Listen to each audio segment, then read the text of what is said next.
Okay, how do we go from this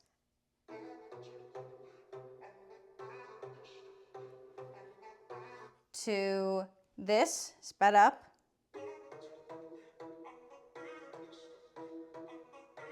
or this slowed down?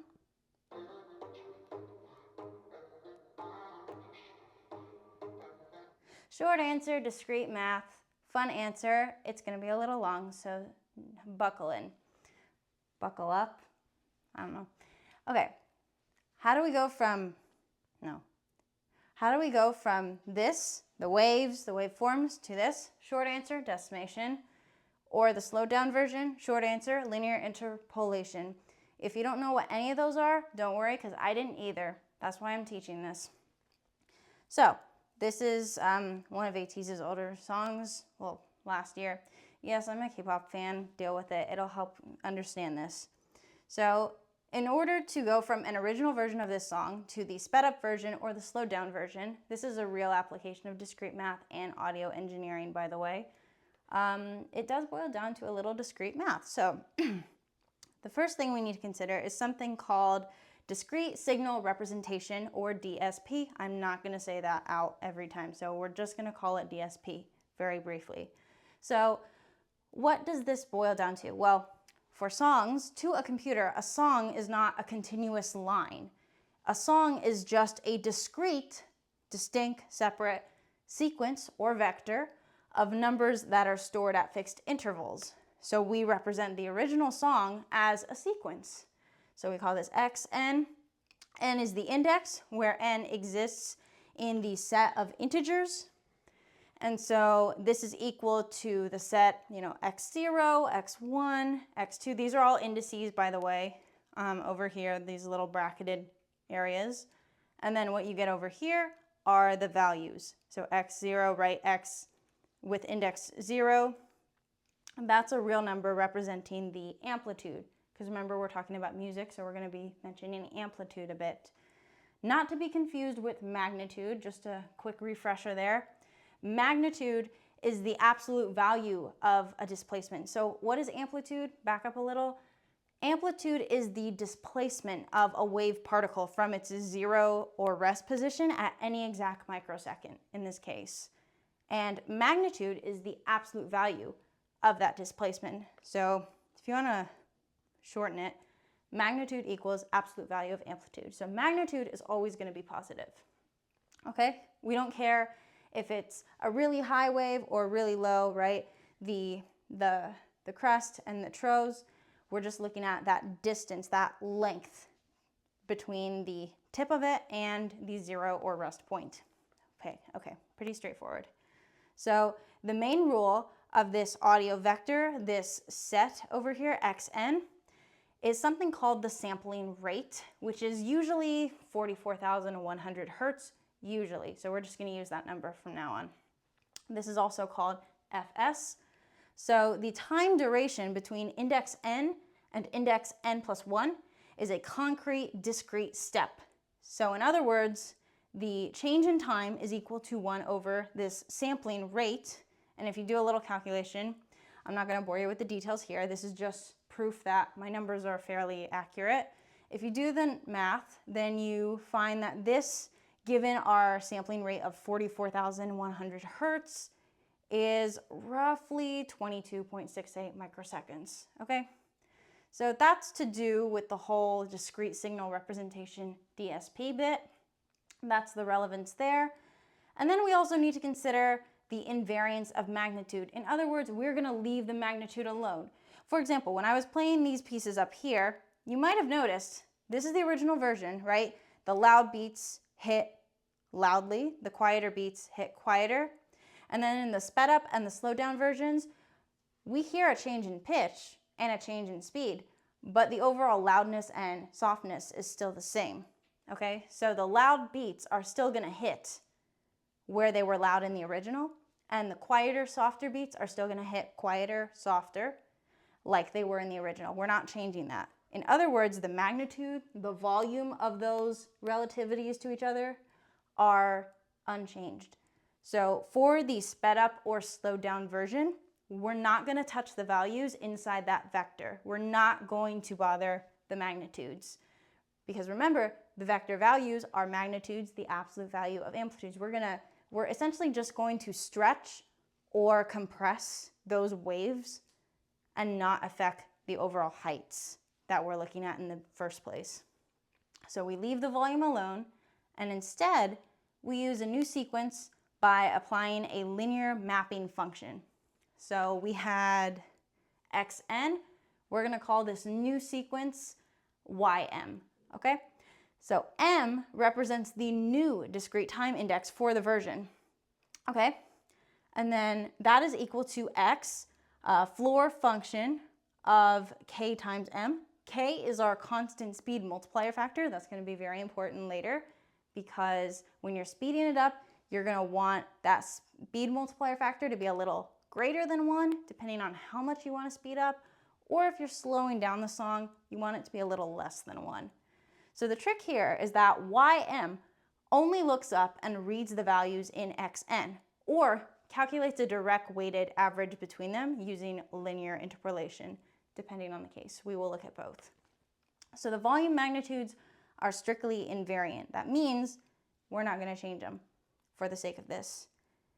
And just as a small disclaimer, I don't have a background in audio engineering, but I do find this intriguing how discrete math is at the heart of how this whole process works. So don't take it as a judgment of exactly how the process goes. There's many more layers to this whole sequence of events that has to happen for an original version of a song to be remixed in some way. But it is an interesting way to look at it through the lens of discrete mathematics. Okay, and now we get to the fun part. No, stay over there. Okay. So our next piece is the index scaling cases. So what we need to remember here is that no matter what we do, the song is going to play at a constant clock rate, usually the 44,100 audio samples per second. Okay, so I'm gonna play that fast part again, just real quick. So let's compare. We're not listening to samples of all three now. Let's just listen between the first two. So this is the original. Okay, and then this is the sped up one.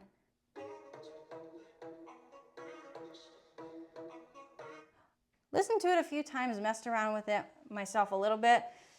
The speed up factor is between 1.3 to 1.4 times the original speed. So I'm just going to round down and use 1.3 in this case. So let's say we want to speed this original song up by 1.3 times.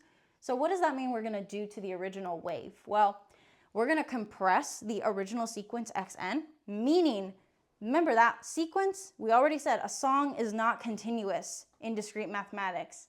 So what we do is we look at a list of values, right? But when you're compressing, you're going to have essentially all these values squished together, but they still got to go in that same space of time, essentially. They're being squished together. So we have to shorten that list of values. We have to fit values within even like a smaller space, right? Because we're compressing that, that sequence, if that makes sense.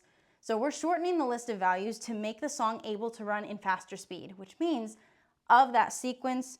So if we look over here, we look over at xn over here, right? We have all these sequences. We're going to knock some of these values off so that we have less values in the remix set for the sped up version. That's how it's going to work. So our new sequence, let's call it ym subscript speed for the sped up version, is going to equal x, the floor function 1.3m. So remember 1.3 is our speed factor. And if you've seen this notation before, you might be wondering, why are we using floor function? What difference does it make if we used ceiling function? Well, I'll tell you. In this case, floor function becomes a lot more practical than ceiling function would. First of all, digital audio lists in most modern programming languages, so Python, Java, etc.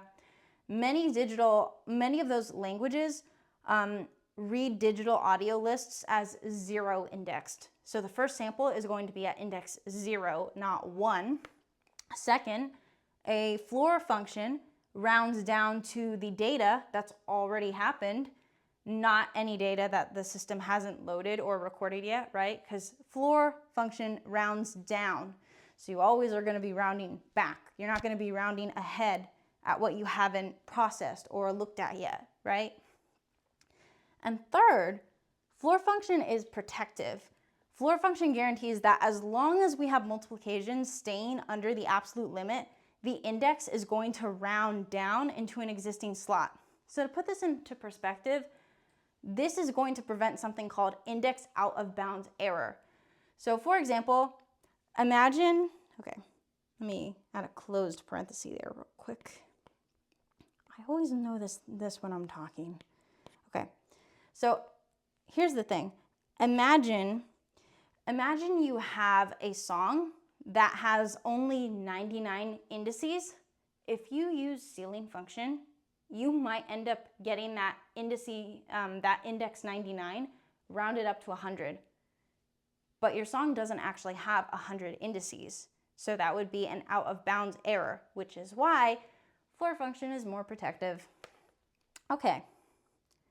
So now that we know a little bit more about this new sequence here, right, we want to speed it up to 1.3 times the original speed. What does that mean the computer is going to do? What does that mean the algorithm is going to do and all that? So for the speed factor, let's just look at it this way.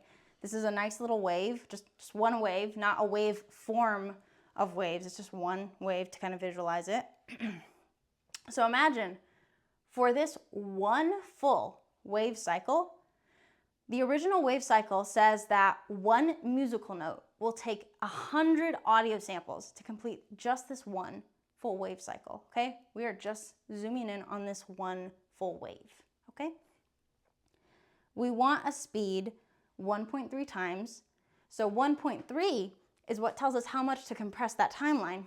So what we're gonna do, little arithmetic, the new number of audio samples we need is equal to the original number divided by our speed factor. So think about it. Intuitively, if you're wanting to speed something up, you should be needing less samples to do that, right? Because to compress this file, to speed it up, we are going to be dropping some of those values in the sequence, in the original sequence.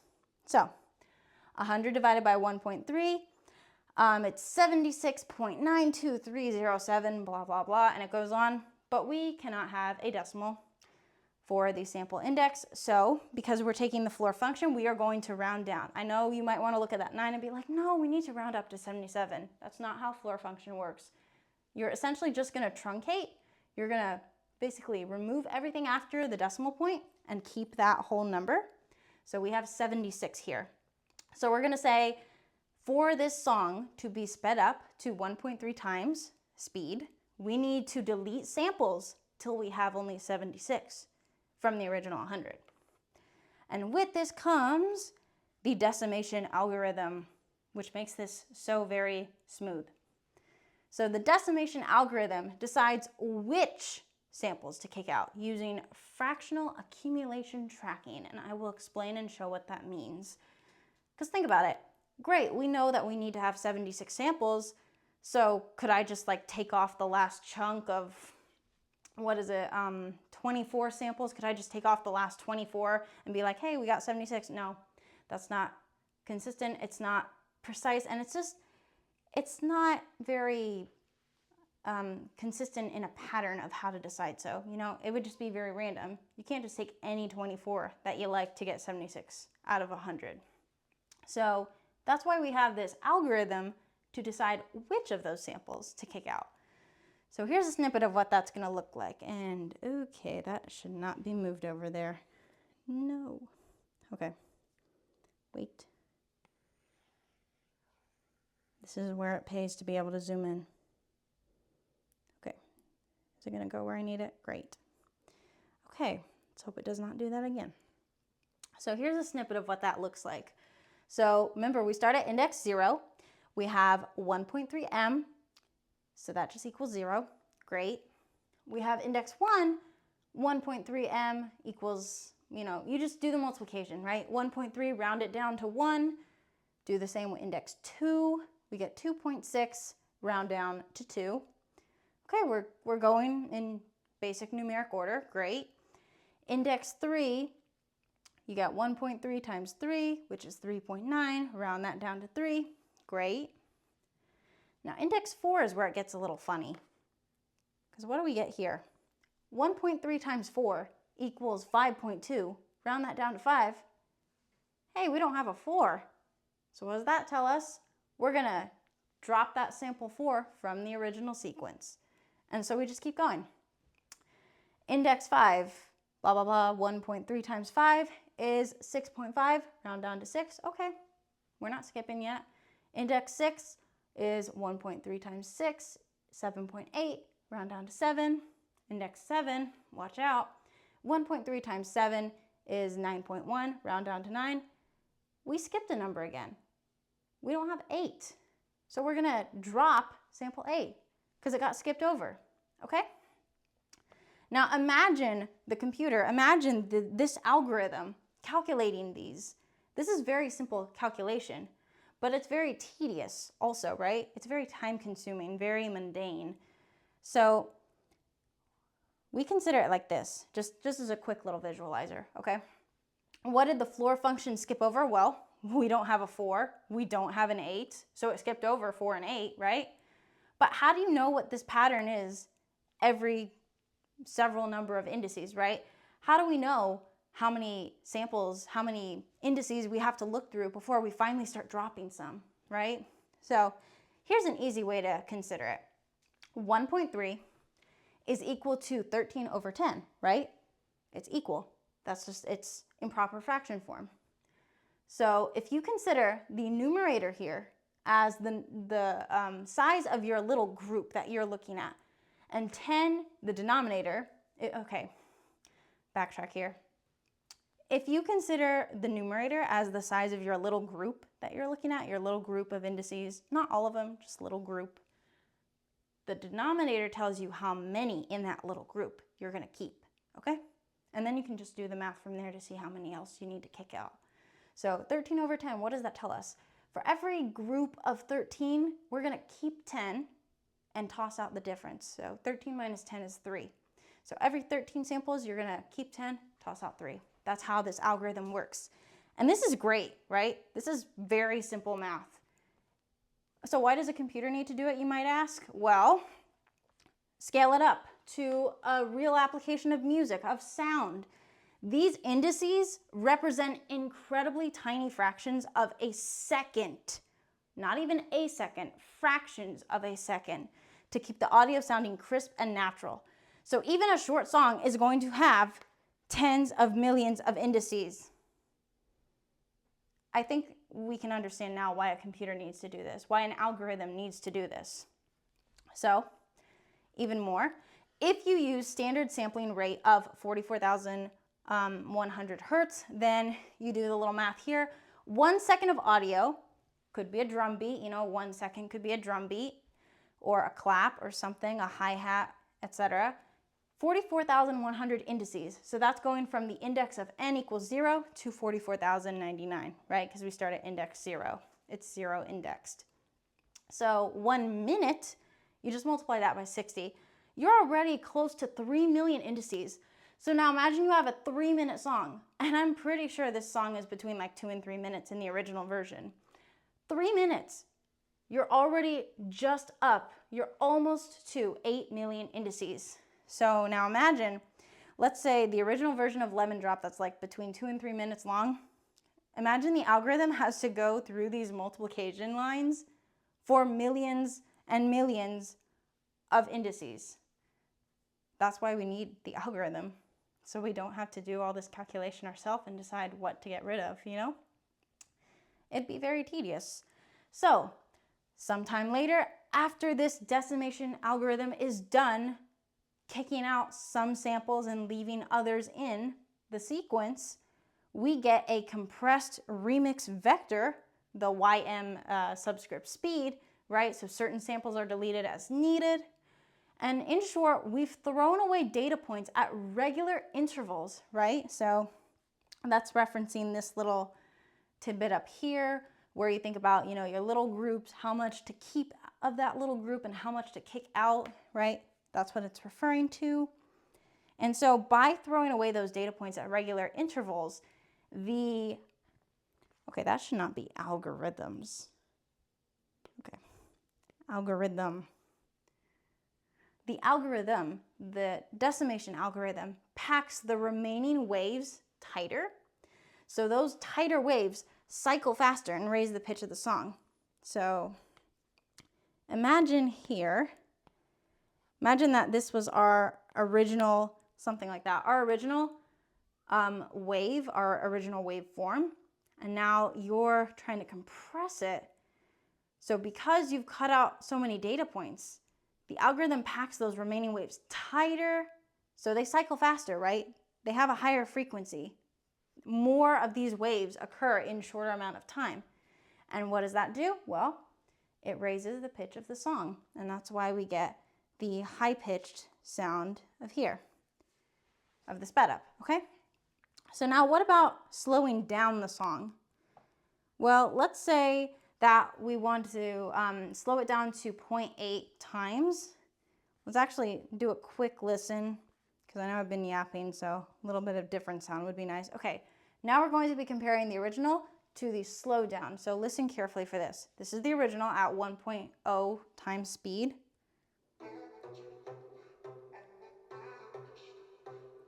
Okay, and then this is the slowed down version. It's not actually super slow, as I originally thought.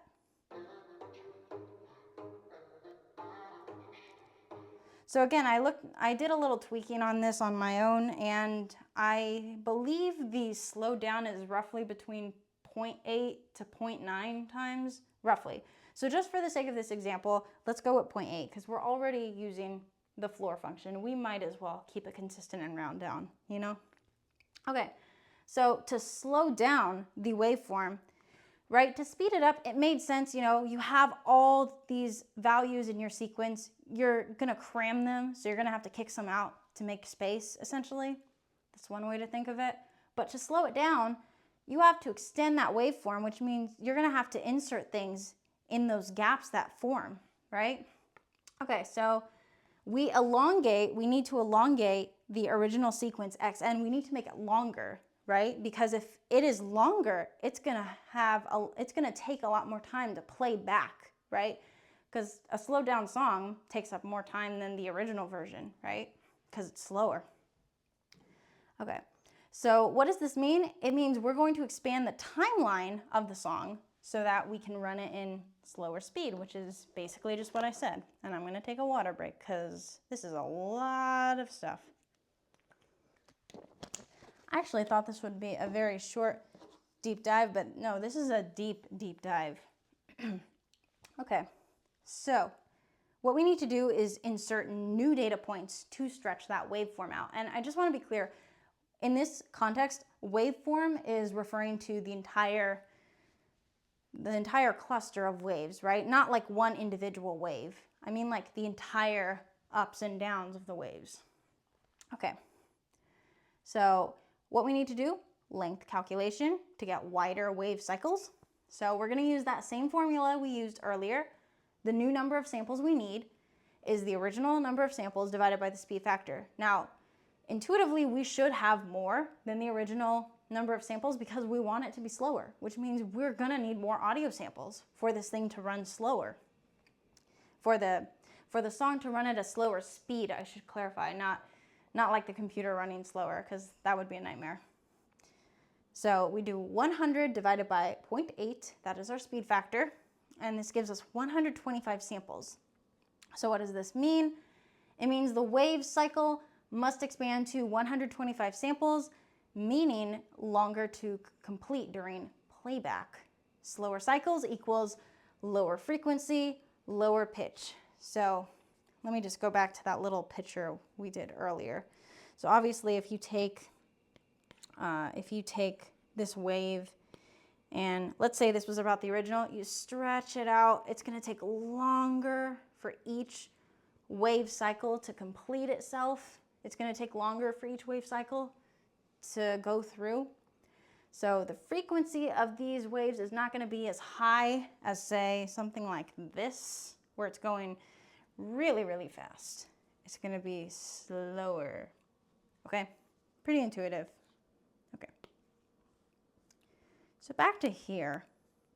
Well, okay. Actually, let's see here. Actually, let me pull up a different screen. There we go. This is a little cleaner. And I'll just refer to the other page for the song if we need to. Okay, so for our new sequence, we have our new sequence, YM, subscript slow, for slowed down version.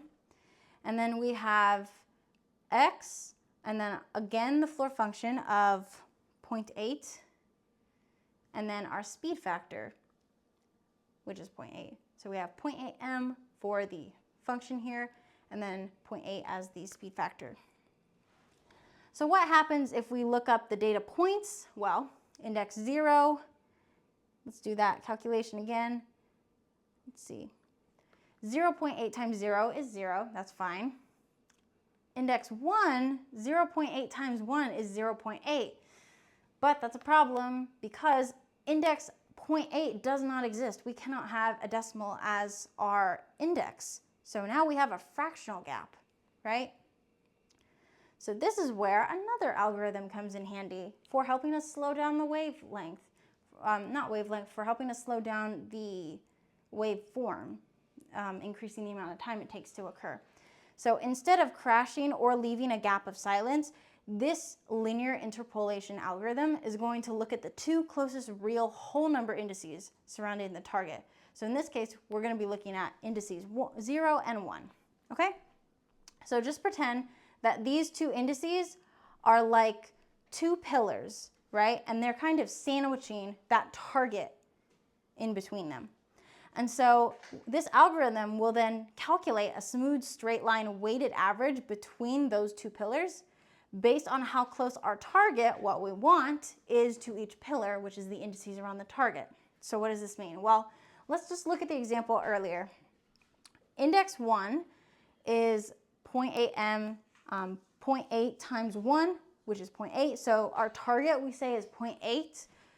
So how close is 0.8 relative to those two indices, 0 and 1, up here?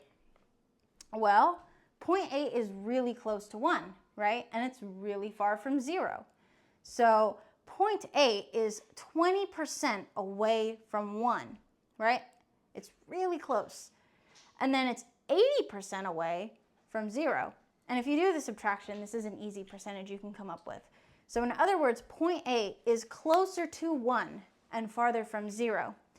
It is closer to 1. So whatever it's closer to, we say that number it's closer to has more structural influence. So 0.8, in other words, is 80% of the way to 1. Therefore, it carries 80% of the structural influence. Meanwhile, 0 over here just gets 20% of that influence because 0.8 is not as close to 0 as it is to 1. Make sense? Okay.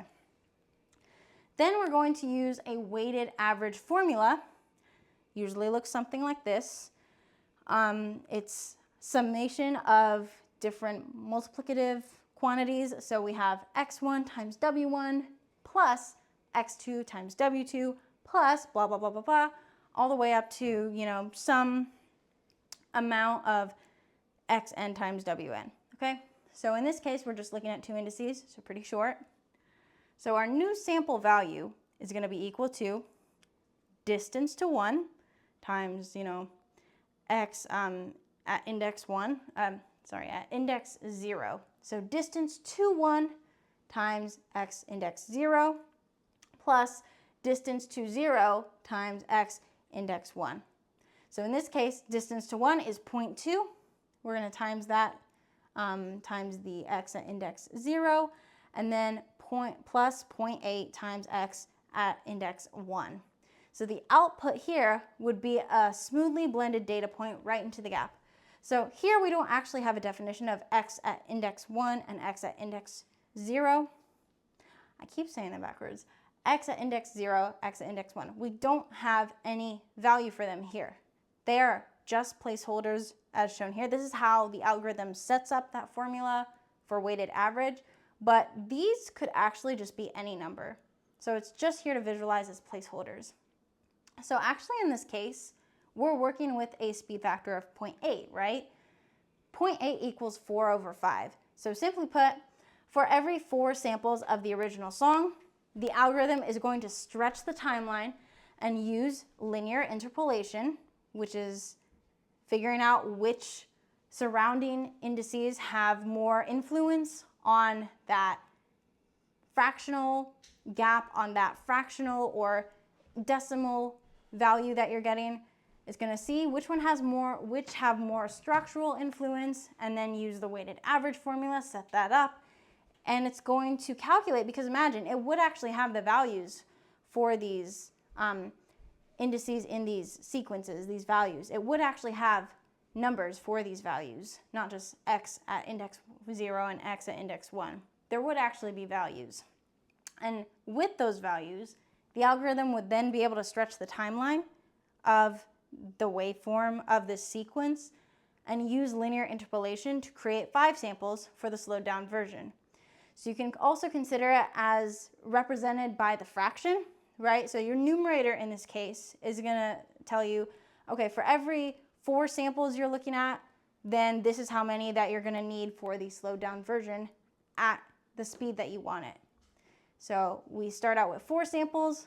We're going to use linear interpolation to get 5 samples, right? Because if there's more audio samples, it'll take longer to play back, which is what gives us that slowed down version. So with 0.8 times speed, what does that actually scale up to in terms of, again, why we need an algorithm to do all this in the first place? Well, it means a lot more indices the algorithm goes over, because remember, we're not shortening the song, we're making it longer by slowing it down. So 3 minutes of audio, let's say at 0.8 times speed, that gives you maybe a 3.75 minute long song. If you times that by the number of indices that you would have in a minute, which is, 1 minute, 60 seconds, then you're close to 10 million indices that you got to go through just to slow this song down a little bit. So in other words, between the original and the slowed down set of waves, you're going to, again, have the same height, but just a lower frequency of them occurring, right? They're going to take longer to occur because they're more stretched out. But again, the magnitude is invariant. The magnitude, the volumes are not changed. The loud beats still hit loud. The soft beats still hit soft. Okay. Now, one thing I was considering is, doesn't Fourier have anything to do with this? Well, it does technically, but it's not as hugely present in this example, because in this example, we're primarily looking, okay, let's go back to my other screen. We're primarily looking at how we go from an original version to a sped up and slowed down version where the pitch also changes, right? So obviously we were trying to change the speed of how these remixes are, right? One goes faster, the other goes slower, but the pitch also warps with the speed. So in this one, the sped up version, it sounds a lot more higher pitched. The slowed down version, it sounds a lot more lower pitched. So that is a case where Fourier Transform is more here in the spirit of the concept more than it is as a code, okay? So also, if you've never heard or you're not as familiar with Fourier, that's fine. I'm going to explain it real quick. In short, for this example, Fourier Transform here, with this example of the songs, simply tells us why we get a higher wave frequency from decimation. In other words, why we get a higher wave frequency when we're speeding up the song. And Fourier Transform also tells us why we get a lower wave frequency from linear interpolation when you're slowing the song down. So Fourier Transform by itself is just a conceptual idea. Just think of it like this. It acts like a prism, but for sound.